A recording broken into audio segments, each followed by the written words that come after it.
Hello, friends. This is Dave Hurwitz, executive editor at ClassicsToday.com, here with random reviews from the Overflow room. Yeah, and we continue working our way back through Haydn with some really interesting and diverse things. Haydn is just a constant source of surprise and refreshment, as far as I'm concerned. First, this lovely disc of Haydn concertos with Ormandy and Philly and soloists from the orchestra. Some of the music may not be by Haydn, but what the hell. We've got the trumpet concerto, yay, with Gilbert Johnson. The Symphony Concertante, yay, with unbelievable soloists. John Delancey, Bernard Garfield, Jacob Krechmalik, and Lauren Monroe. Fabulous. The oboe concerto, which may not be by Haydn, with Pierre Pirlo oboe, and the flute concerto, which may or may not be by Haydn, with Jean-Pierre Rampal. That's not with Ormandy. This is with the Franz Liszt Chamber Orchestra under János Róla. But wonderful performances all. It's a Sony Essential Classics way out of print thing. Out of print for decades, probably. The Creation. Yeah. Oh, remember this one with Rafael Frubeck de Burgos? It just reminds me how badly we need a Rafael Frubeck de Burgos box. We really do. He was wonderful at large choral works. I mean, he did a great Elijah, a great Carmina Burana. He did some Berlioz. He did all kinds of cool stuff. And of course, his fire recordings are legendary. A Frubeck box from Warner would be really nice, I think. It would. But here we've got The Creation with Helen Donat, Robert Tier, Jose Van Dam, the Philharmonia. Beautifully done. The Creation is also very lucky on disc. Maybe because the topic is sublime. I mean, people sort of rise to the occasion. I don't think I've heard many terrible versions of The Creation. Everyone will have their preferences, of course. But this is just lovely. So it's good to see it back, and good to see Frubeck, who I hope to see more of. The Seven Last Words. Oh, yes, of the Savior on the Cross, on Psalm. I remember this record. Is it the best performance? No, but it's interesting.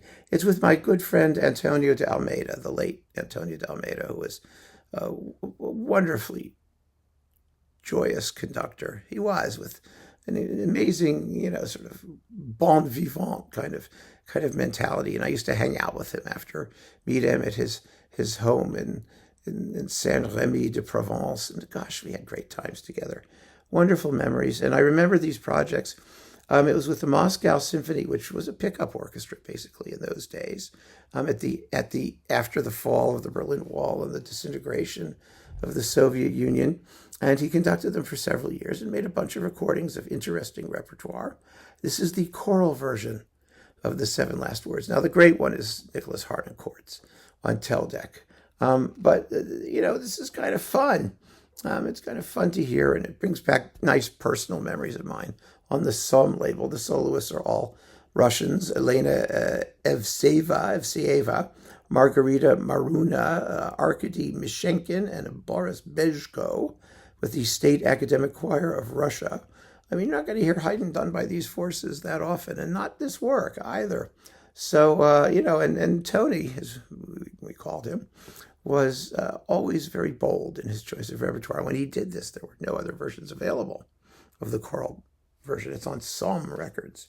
So, I haven't heard it in years. Came out in 95. Wow. Isn't that fun? Then we've got this disc of trumpet concertos with, with Sergei Nakaryakov, whatever his name is. We've got the Jolivet, Hummel, Tomasi, and Haydn, with the Orchestra de Chambre de Lausanne under Jesus Lopez Cobos. I got it for the Haydn trumpet concerto. Whenever I get one of those trumpet concerto miscellany discs that has the Haydn on it, I stuff it under Haydn because I know where to find it, because that's the only trumpet concerto anyone cares about, right? Or mostly. Let's see, what else have we got here? Oh, The Creation, the DG one, with Leonard Bernstein, his second recording, with Bavarian Radio, Judith Blake and Thomas Moser, Kurt Mahl, Lucia Popp, Kurt Ullmann. Wow. Another excellent cast of singers. with extra parts for Adam and Eve in part 3. The Frubeck de Burgos used the same singers for Adam and Eve in part 3, the same soprano and baritone.